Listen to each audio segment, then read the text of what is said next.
I thought as I watched the red-haired girl sit next to Gira to testify. Miss Amatola, said the chieftain, addressing the White Fang agent, you need to understand that your statement may be invalid as you are a White Fang agent. Ilya took a deep breath and looking into the human's eyes spoke. That won't be a problem. Her voice came out loud and steady for everyone to hear, because I'm here to tell you that Jaune Arc is innocent. What? I exclaimed confused. Everyone present began to whisper, surprised that a White Fang agent was defending a human who attacked them. I know he is innocent because I am part of the group that planned this false accusation. From the corner of my eye, I noticed shadows running out of the room, but I didn't even think to follow them because Ilya had my full attention. During the night, I and other agents of the White Fang attempted to break into the human's airship that landed near a desert oasis, Ilya said in a tearful tone, but we were stopped by the red robot guarding the ship. Ilya said, raising her bandaged arm for everyone to see. That's how I and the others got hurt. None of the people who claimed to have been attacked by the human were hunters. We are all agents of the White Fang. Boos and shouts of outrage began to come from the spectators, outraged by the White Fang's actions. It can't be, I muttered, shocked. How could they have done all this after I asked them not to mess with the human? Pangs, pangs. Order, demanded the chieftain. That explains the injured Faunus, but why did you lie about the cause and why did you try to break into Mr. Ark's airship? I was convinced by Fennec Albane. He said the great leader Khan needed allies in the shadows. If I took the group to the desired location, Jaune Arc would be kicked off the island and never return. When we arrived at the scene and the red robot stopped us, Fennec changed the plan to blame the injured on Jaune Arc. The people booed again, but were silenced once again by Gira's hammer, who turned towards me. You mean this is all just a plan by the White Fang to drive off the island, a human who does nothing but kill Grimm, cure the sick, and feed starving children? Gira's indignant tone made his fury clear. It hurt my ego to admit, even if silently, that the human was innocent. Keeping my head lowered, Ilya continued speaking. I would also like to add that while the human was mapping the desert region, I attacked him and tried to kill him. The young woman's statement brought silence once again. Instead of taking revenge or turning me over to the authorities, he just sat and talked to me, and my thanks to his mercy was to help frame him. Overcome with shame and remorse, Ilya began to cry on the bench. I think it's clear to everyone present that Jaune Arc is innocent, declared Gira loud and clear. But now we have the question of... Crash! The door exploded into the room. Part of the spectators fell to the floor due to the impact of the door's shrapnel, while the rest ran to the other side of the room. Khaan, roared an angry voice from the back of the room, hidden by the cloud of dust. As soon as the cloud dissipated, the image of an angry red-haired barbarian wielding an axe was revealed. When our eyes met, her bloodthirsty eyes widened, and a voracious smile formed on her face. There you are, growled Audra, charging towards me. Unarmed and with no time to get out of the way, I closed my eyes and crossed my arms in a desperate attempt to block the blow. Klang. The metallic sound echoed through the room, followed by a strange silence. When I opened my eyes, I noticed someone standing in front of me. The human, I whispered in disbelief. The man I had spent the last few hours trying to incriminate and expel from the island was there, in front of me, defending me with a blue shield with a silver rim from my former master. Again, Audra shouted, furious. This whore tried to kill and incriminate you. Why are you defending her? The human responded by pulling her into a tight hug. Audra's eyes widened, but she quickly dropped the axe and returned the gesture. You're too good for these people, kid, Audra murmured, breathing a sigh of relief. As the two embraced each other warmly, Ilya raised her voice. Sienna knew nothing, Ilya spoke, standing next to Gira. This was all a plan by the Albane brothers.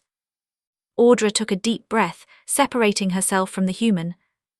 I was worried about you, softy with a heart of gold, Audra whispered. The scene moved everyone present. Pangs, pangs. Order, Gira shouted from the broken pulpit. Jaune Arc's innocence has already been proven to everyone present. In response, the audience murmured in agreement.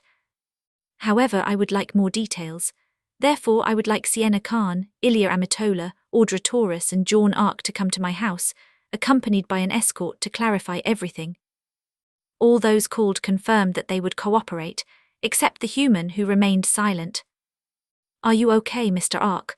asked Gira, worried. "You didn't say anything during the process and now you don't even speak to me." The human furrowed his eyebrows. He seemed irritated but remained silent. "I don't judge you, Mr. Arc. You came to our island with nothing but good intentions, willing to help our people. In return, you were treated like a criminal because of a foolish and poorly explained accusation," Gira mentioned, in a remorseful tone. "I understand that you never want to speak to me again, but please don't think badly of the inhabitants of this island." "What a drama queen, Gira," said the old turtle Faunus, who had acted as the human's lawyer. She carried a cup with steaming liquid inside. "Drink this, it'll loosen your mouth, boy." Quickly, Jaune took the cup from her hands. With a lot of effort, he managed to open his mouth enough for the liquid to enter. After a few seconds, he looked at Mrs. Brasser. "That crazy old woman gave me a caramel candy that stuck the roof of my mouth with my tongue," commented Jaune, furious with the lady. "I couldn't say anything." Everyone turned, shocked, to the turtle, who just laughed at the situation. "I really like you, Blondie, but it was more advantageous for us if you remained silent than talking nonsense," explained the old lady. "I don't talk that much nonsense," Jaune stated, turning to the rest of the room. "Isn't that right, guys?" Silence was the only response the human received. Neither Gira nor Audra could look him in the eye at that moment. Point of view, Gira Belladonna. "I admit to having found Mr. Arc's digital assistant was quite eccentric when he introduced himself. The hologram of a soldier in futuristic blue armor, wielding a sniper rifle, was not a common sight. Who knew Church was the least eccentric, I thought silently. "Listen up, you dirtbags," shouted a voice with a strong accent, while we watched the recording from the point of view of the red security robot. "One more step and I will turn this invasion into an ass-kicking rodeo. It will hurt more than a wasp sting on your stupid masked faces." We were back at my house, all sitting in silence as we watched the recordings of Jaune Arc's big red security robot. "This is just one of the machines provided by Atlas," someone shouted in the background. "Use the same tactics we used when we attacked a convoy, brothers." What followed was basically a humiliation of the White Fang agents, seasoned with old-fashioned insults and a lot of screaming.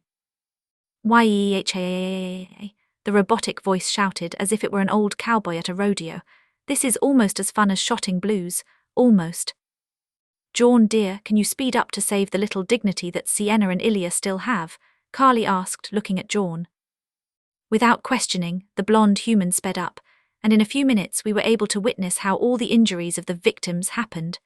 Some fell awkwardly, others were trampled while trying to sneak up on the robot, who apologized after breaking a Faunus's leg. It's clear that Jaune Arc's security system acted in self-defense and gave the invaders plenty of opportunities to retreat, I stated, smiling proudly at the young human.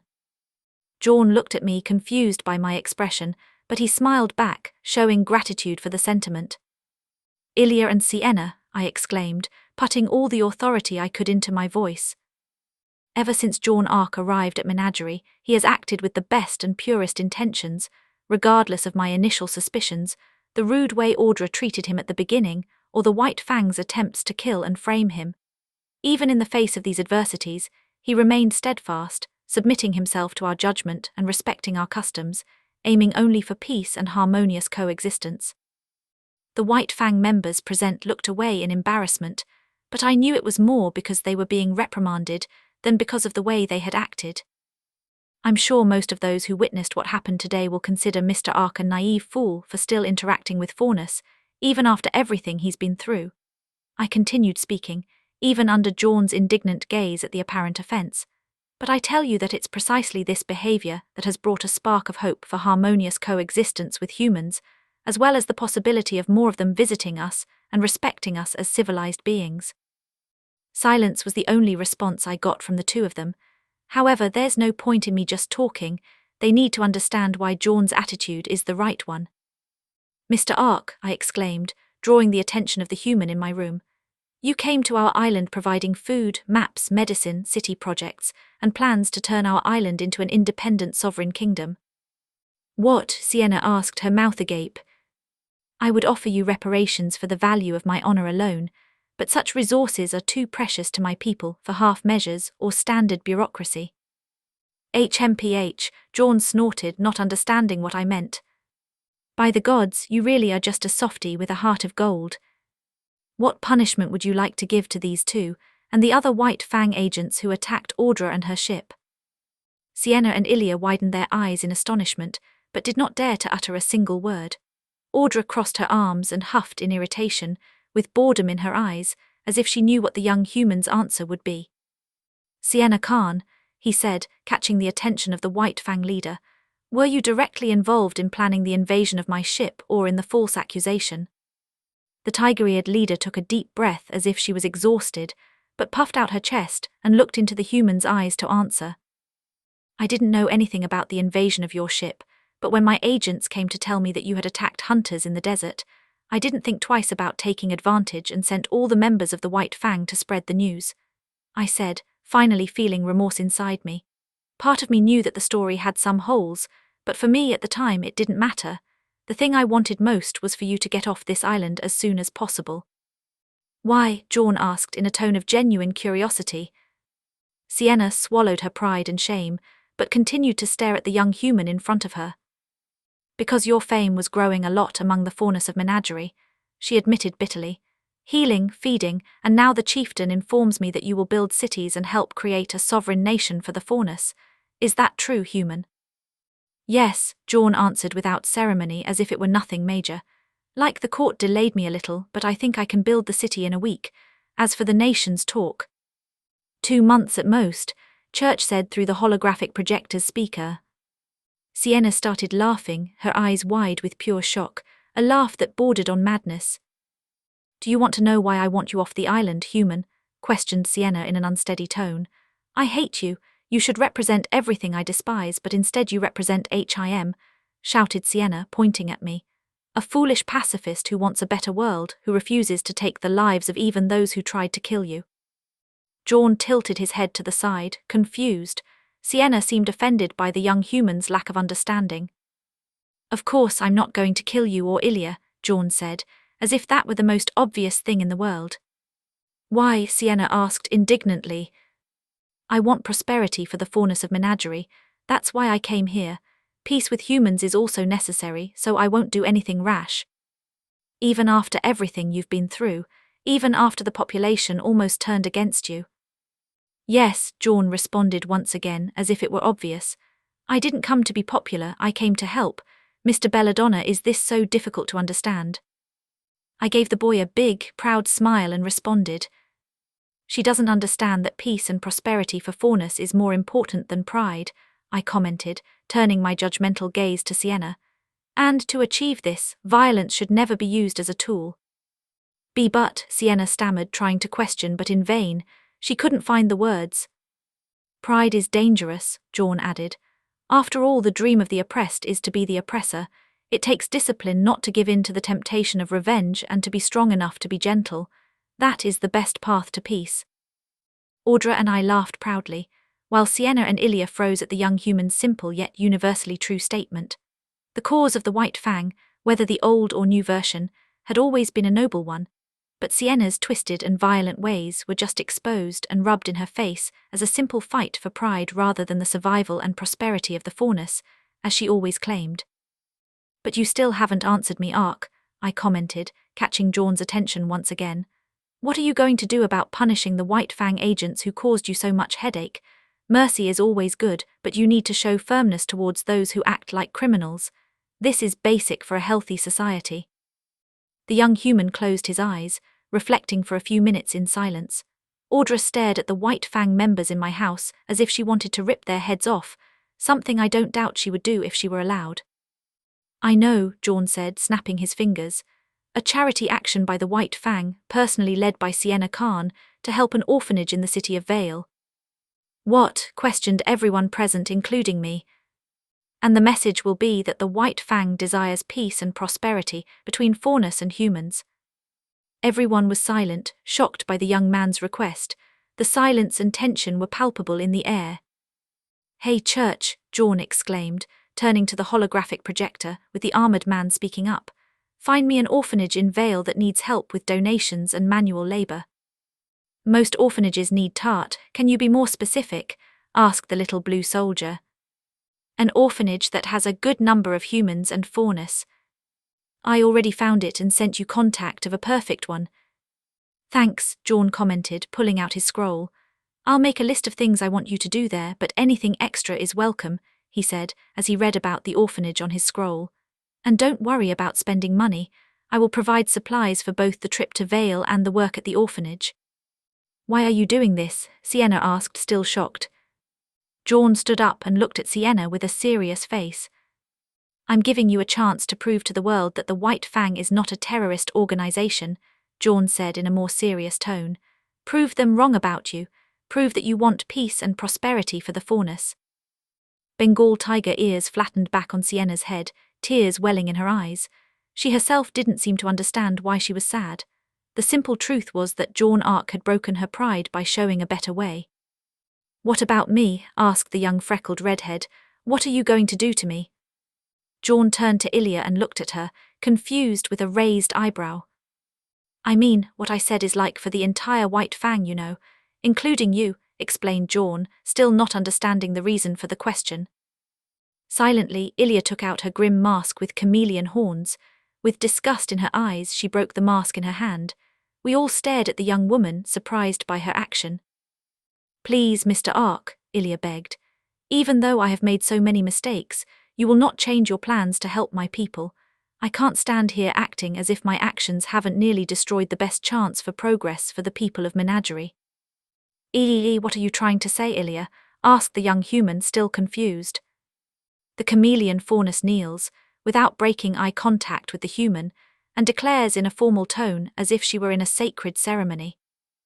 I, Ilia Amatola, swear to become Jaune Arc's servant. I offer my strength and my loyalty, not because I was forced to, but because I believe he can help me become a better person. I will fight by his side, obey his orders, and do whatever is necessary to correct my mistakes. Jaune crouched down, looking into Ilia's eyes, and responded. There is no fucking way that gonna happen, you crazy bitch. Chapter 31, Festival. Point of view, Pietro Polandina. The sharp ends of my chair legs click against the metal of the dock, each step echoing in the vast space. The battleship looms before me, a mountain of steel and technology, now equipped with the prototype large-scale arc reactor engine.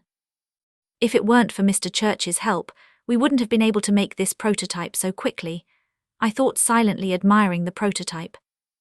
The air is thick with the smell of oil and sea air, a peculiar mix that always reminds me of progress and adventure.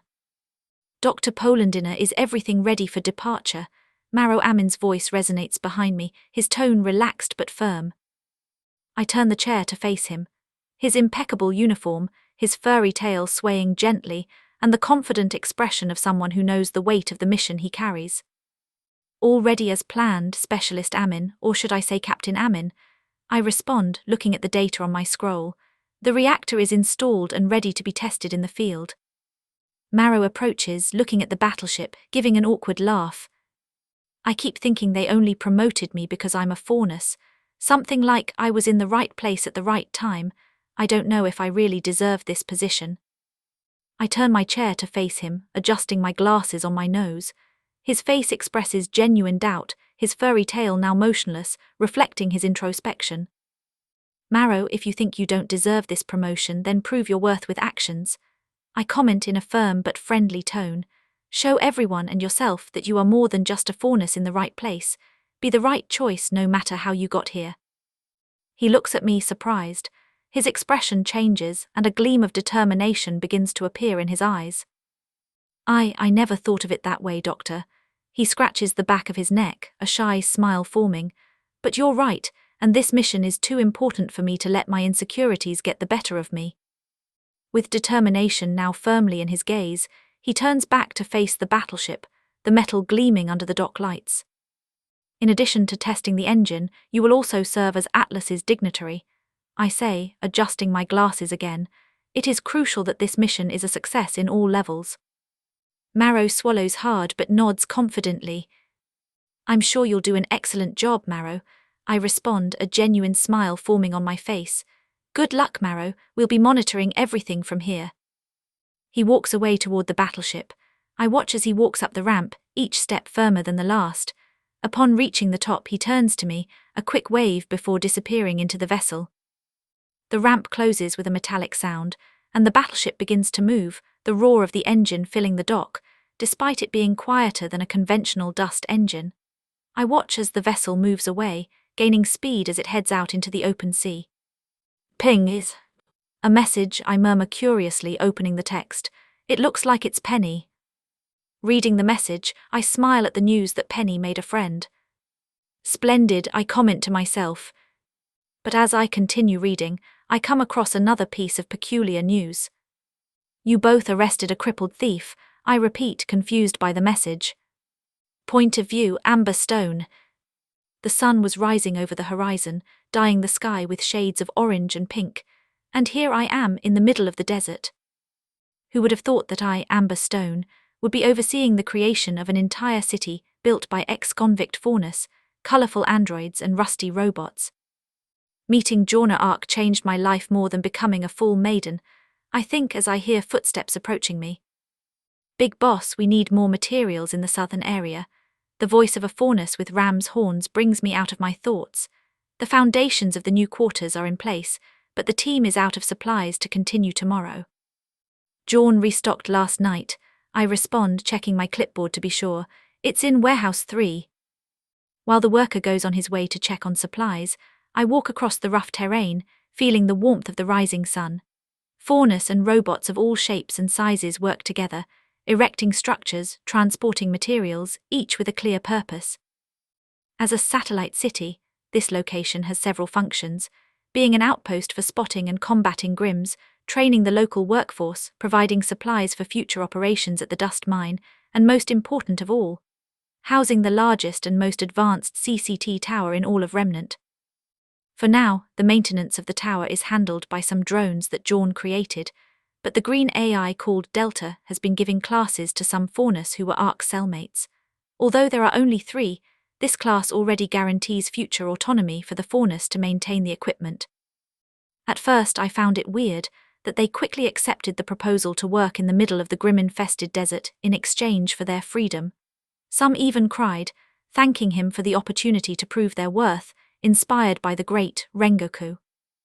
Whoever this weirdo with the Mistralian name is, I grumble, walking toward the walls surrounding the city. Halfway there, someone shouts, catching my attention. Hey, big boss, a fox-eared faunus waves from afar. Will we be able to drink tonight? You know the rules, 1 day of drinking for 2 days of sober work. But it's hot, he complains tearfully. Then drink water, bitch. I complain, leaving the faunus behind, becoming the butt of jokes from his friends.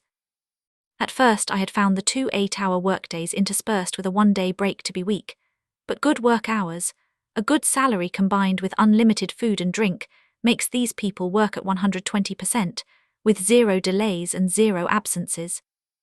Arriving at the wall, I climb the steps, coming face to face with 2 watchmen looking at the horizon with binoculars. One of them is a big, fat faunus with a boar's nose, while his colleague is a short and very thin faunus with a meerkat's tail called Timon. Why are there 2 guards at the same post? I ask, irritated. Timon and Pumbar are startled by my silent arrival and begin to apologize, stuttering. Sorry, big boss, we were just... Pumbar starts, his voice shaking.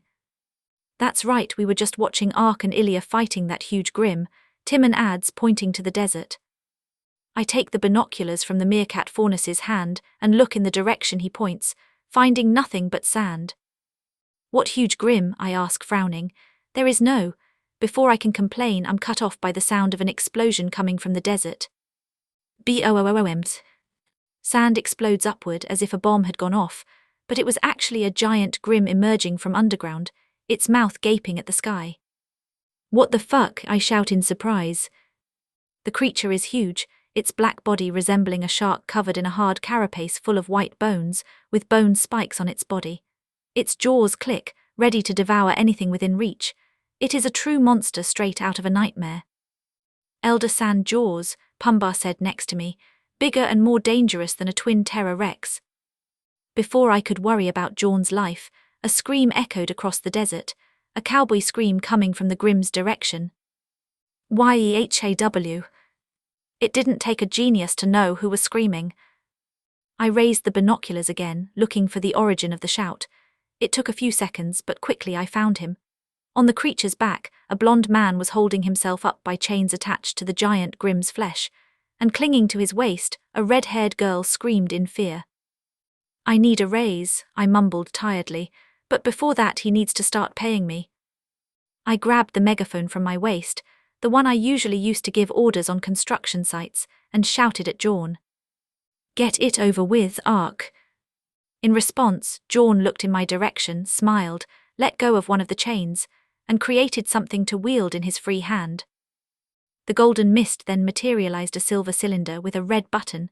Before I could ask myself what that item was, Jaune pressed the button, causing a sheet of bluish light to emerge from the tube. A dust blade? Questioned Pumbaa curiously. With the lightsaber, Jaune opened a hole in the creature's carapace, only to then pull Ilya along with him into the monster. T-hat crazy blonde himbo, I mumbled worriedly. Why did you do that? The giant Grimm fell to the sand, kicking up a cloud of dust that momentarily obscured my vision. The ground shook with the impact, and I held onto the wall to keep from losing my balance. The creature began to move, trying to submerge itself once again. But something went wrong for the monster, because it stopped in the middle of the process, as if it were confused or in pain. What's going on? Timon asked, his voice shaking with fear. Arc is doing something weird and dangerous, I responded, gripping the megaphone tightly. So it's the usual. After standing still for a few seconds, the Grimm began to howl in pain.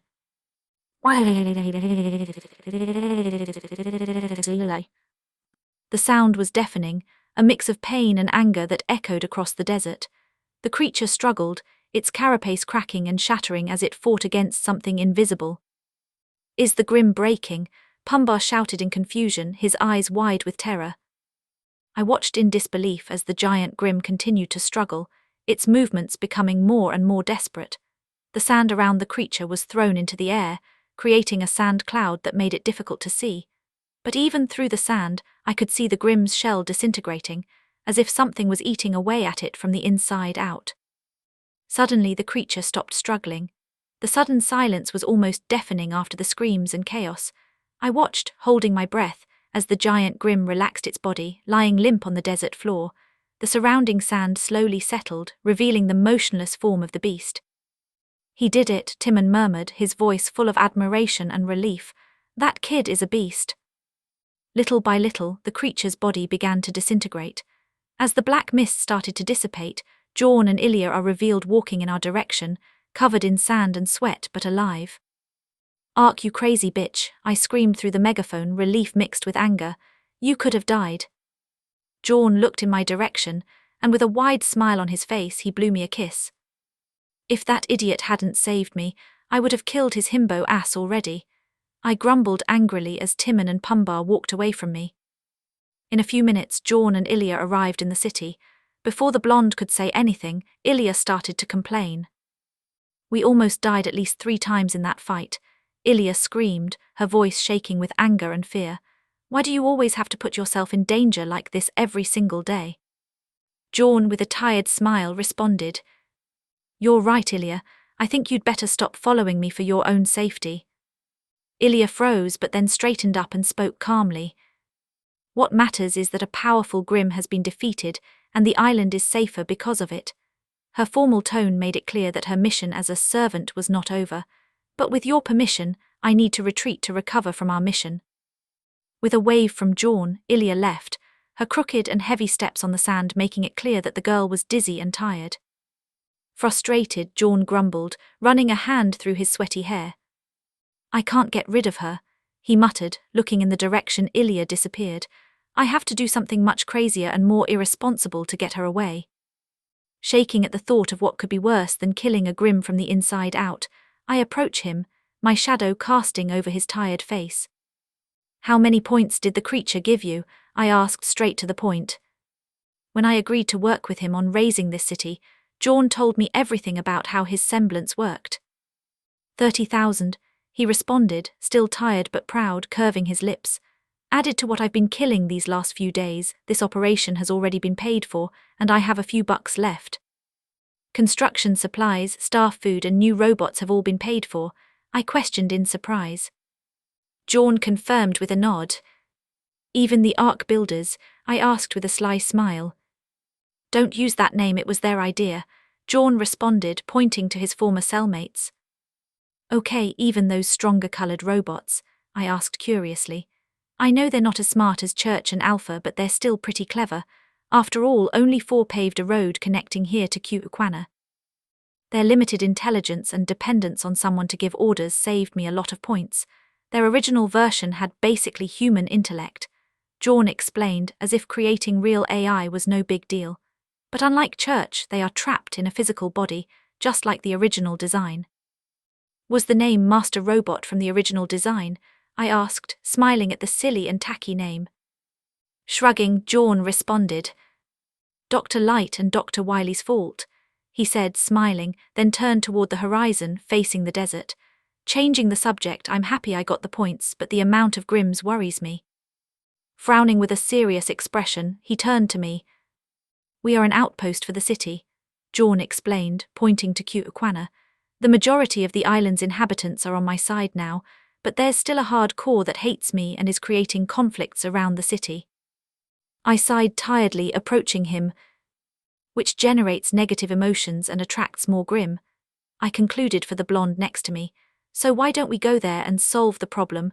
I understand that you don't want to get your hands dirty, so give me that potion again, and I'll finish them off in one night. Jaune sighed, looking at the horizon where the sun had risen. I understand your concern, Amber, he informed me, but I'll talk to Gira first when I have the time. Politics seemed to tire Jaune more than facing giant Grims. How about you take the day off and go talk to Gira? I suggested, trying to cheer him up. Are you sure? He questioned in surprise. Everything's going well now, hurry up before I change my mind. Thanks, Amber, the blonde waved, running off. Point of view, Jaune Arc. Most of the robots I made to help build the city were from the Fallout series. They are very cheap, I think, looking around at all the movement. They are some iBots to carry out surveillance and send information to the new CCT tower in the middle of the city, many Protectrons without weapons to help with heavy lifting, and several Mr. Handys for general work and cleaning. I walked closer to the group of colourful robots that could be recognised by any old-school gamer. And of course, the 4 responsible for having accelerated the construction part of the project so much. Good to see you guys again, I speak loudly, drawing their attention.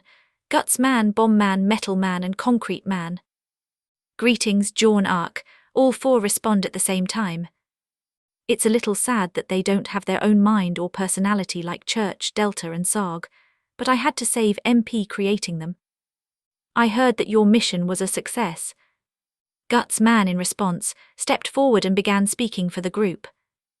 Yes, sir, the highway we built is 17 kilometers, 5 miles long and is designed to withstand heavy traffic with multiple lanes in each direction. The width of each lane is 3.5 meters, 11.5 feet, ensuring cars can move safely. As it will have 4 lanes in each direction, the total width of the lanes will be 14 meters, 46 feet, just for the carriageways. Okay, I responded, surprised by so much information I hadn't asked for. I need to go talk to Gira in town, go check if Amber needs something. As soon as I dismissed the robots, I summoned the golden mist from my countenance. I feel the energy flow through my body, moulding the aura into a specific shape. Within seconds, the green goblin's glider materializes beneath my feet, its sleek, streamlined lines gleaming in the sunlight. The glider floats gently, rising from the ground, ready for flight. Let's fucking go, I mutter to myself, activating the rockets on the board. I quickly take off, the wind blowing through my hair as the board begins to gain altitude. The feeling of freedom is instantaneous, the cool air hitting my face as I speed towards the city. The landscapes of Menagerie pass quickly below me, a desert dotted with oases, a few palm trees, and the large paved road that leads directly to my destination. I can't help but be amazed by the work of the 4 of them. Creating the robot masters to help me was a good idea, but making Concrete Man was brilliant. That guy is practically a cement and concrete factory that only needs to recharge once every 2 days on my ship. I see the city in the distance, with the Belladonna mansion standing prominently. I haven't visited them in a few days. I mutter to myself with a laugh, I wonder if they missed me. As I approach the Belladonna mansion, I slow the glider, hovering over the city. Below, the streets, once quiet, now pulse with life. Children run along the sidewalks, their laughter echoing through the air. They wave in my direction, shouting my name enthusiastically. The screams mix, creating a symphony of joy. The outcry fills my chest with happiness and pride, bringing a smile to my face. I'll have to do a show for these guys, I murmur confidently. Point of view, Gira Belladonna. Sitting in the meeting room, I stare at Sienna and Audra as I review my notes. Commotion, I begin bluntly. We've been having problems with radical White Fang members causing fights with Jaune Arc supporters, saying that you, Sienna, is a false leader. Sienna doesn't move, but her amber eyes shine with a contempt I know well. They claim that Adam Taurus is the true savior of the Faunus, Audra continues, her deep voice full of resentment. They're using this to justify their stupid fights. Adam, I repeat, the name heavy on my tongue. He always had a way of inflaming tempers. Inflaming is an understatement, Sienna says, finally moving. She stands up, hands resting on the table. The radical members loyal to him are willing to harm innocent Faunus for the cause. The most they will achieve on the island without humans around is attracting more Grim. That's what they're doing, adds Audra. All this open conflict has tripled the amount seen near the city. Cuhuquana would have already been destroyed if it weren't for Jaune fighting the biggest and most dangerous ones at the outpost. And let's not forget the great advantage of the laser weapons that he gave us. In addition to being powerful, the lasguns charge quickly in the sun. Sienna frowns, staring at Audra at the mention of Jaune. The leader of the White Fang knows that the human, besides being innocent, is a great ally, but her foolish pride prevents her from truly accepting him. These scum don't listen to my orders and are hiding among the island's civilian inhabitants, Sienna mentions in a defeated tone. I don't know how I can be useful without increasing unrest. Humph, Audra grumbles in Sienna's direction. Tell me something new, the redhead adds in a sarcastic tone. With her pride hurt, Sienna opens her eyes wide and points her finger at the guard commander. Measure your words, cradle robber, Sienna infers with spite. Funny you should say that, given your past interactions with my son, Audra replies. What are you insinuating? Sienna asks indifferently. Don't act stupid, I know you, Audra tries to say. Ladies, I shout, interrupting the exchange of compliments. Discuss your personal life another time. We need to work together to reduce civil unrest. Both embarrassedly look down. Frankly, I exclaim, frustrated. The solution isn't going to fall from the sky, I try to say. Crash. But I am cut off by something that falls from the sky, breaking my ceiling and the table between us. I look up at the meeting room ceiling, now with a huge hole, and then down, but I can't see what fell.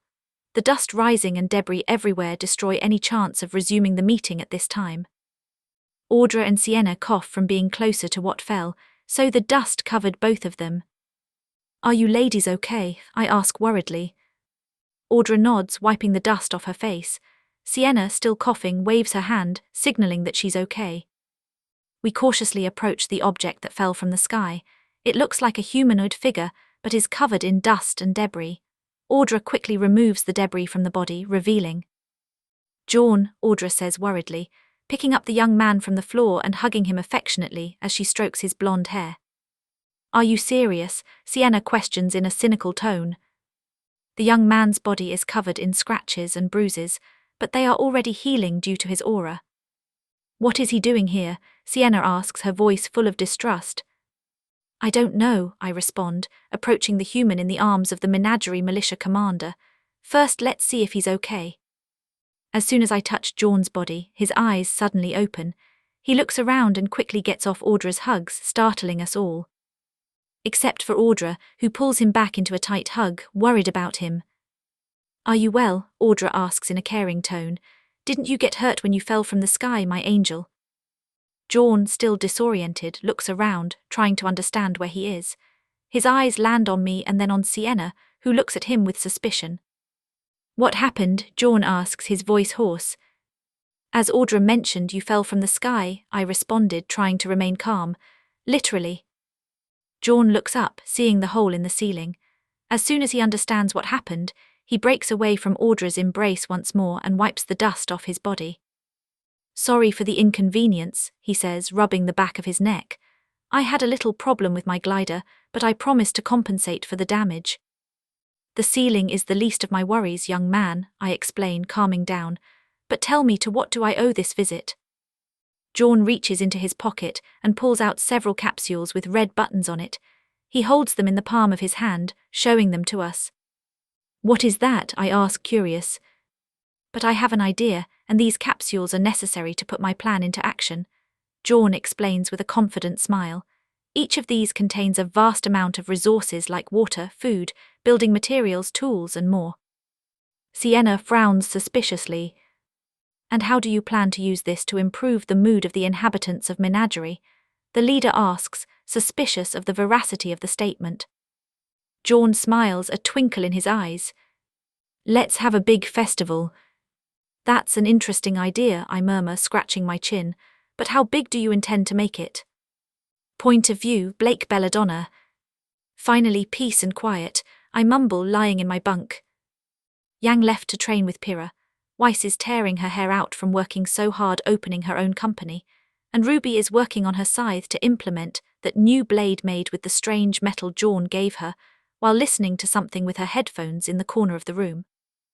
In other words, silence finally reigns in Team RWBY's room. To enjoy this rare moment of calm, I place an open book on my lap, each page a refuge. The smell of the paper, the weight of the words, everything transports me far away. A rare, precious moment. Nothing can ruin this moment, I thought in silence, turning the pages of my book. Blake. A vein pops out on my forehead, but I manage not to show all my irritation at my team leader, who is hanging onto my bed, looking like a needy puppy. I close the book, marking the page carefully. I take a deep breath, preparing myself for what comes next. What's wrong, RWBY? I ask in a forced neutral tone. The little Reaper has her scroll in her hands, oscillating between looking at the screen and my face, her mouth open as if trying to say something. You've lived in Menagerie, right? Asked the Reaper in a shy tone. RWBY is very nervous, and for some reason she can't look me in the eyes. Yes, I reply in an inquisitive tone. And you're like a princess, since you're the daughter of the Faunus King, right? I decided to close my book and focus on the conversation.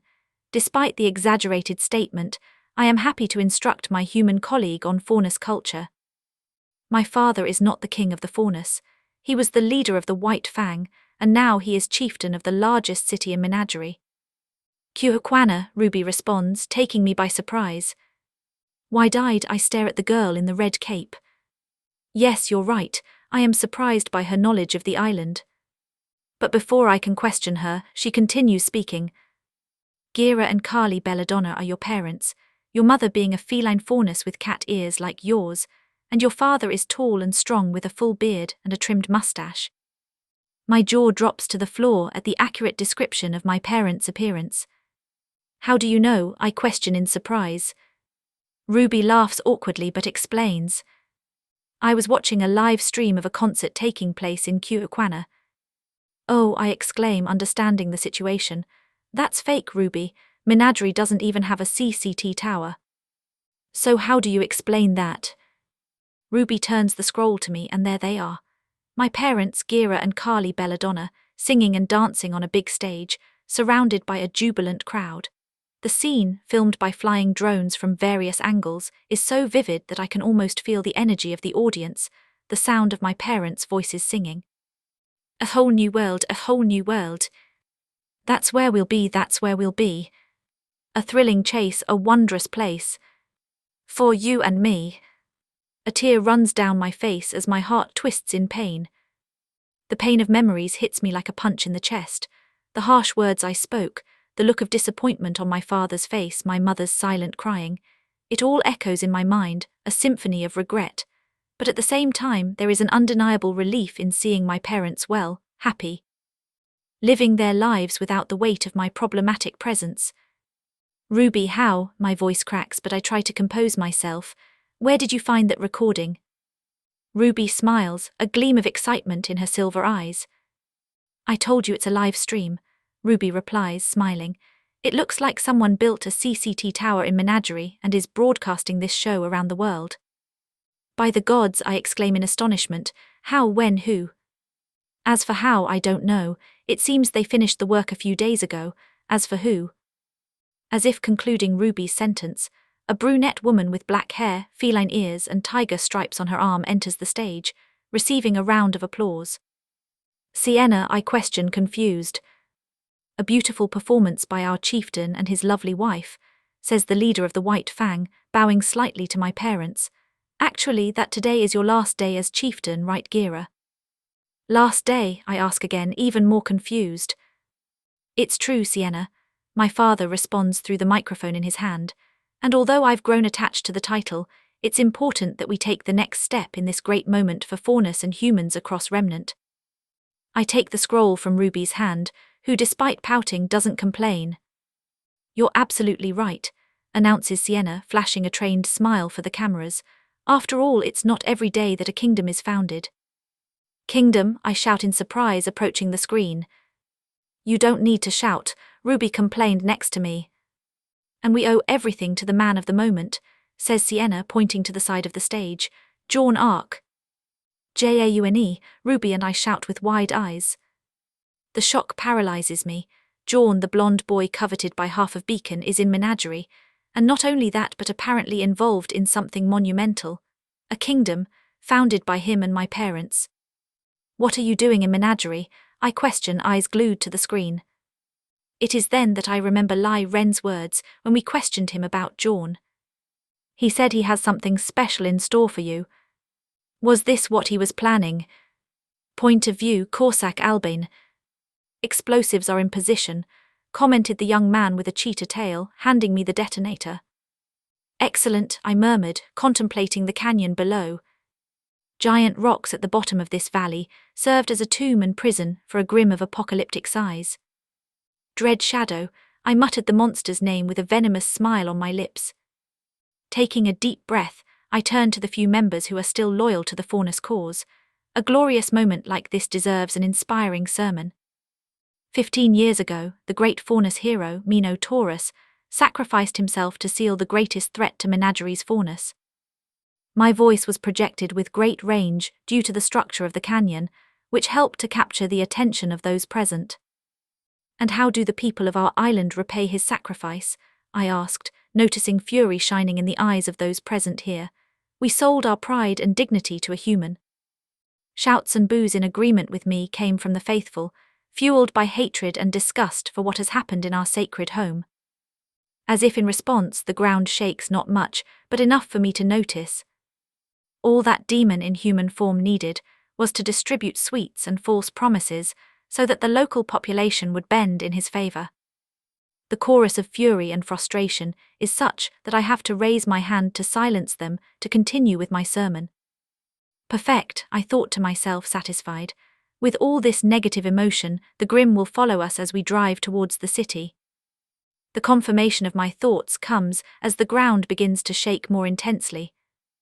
I feel bad that I have to undo the work of this great faunus hero, but his son, Adam Taurus, his legacy, will lead us through this trying time.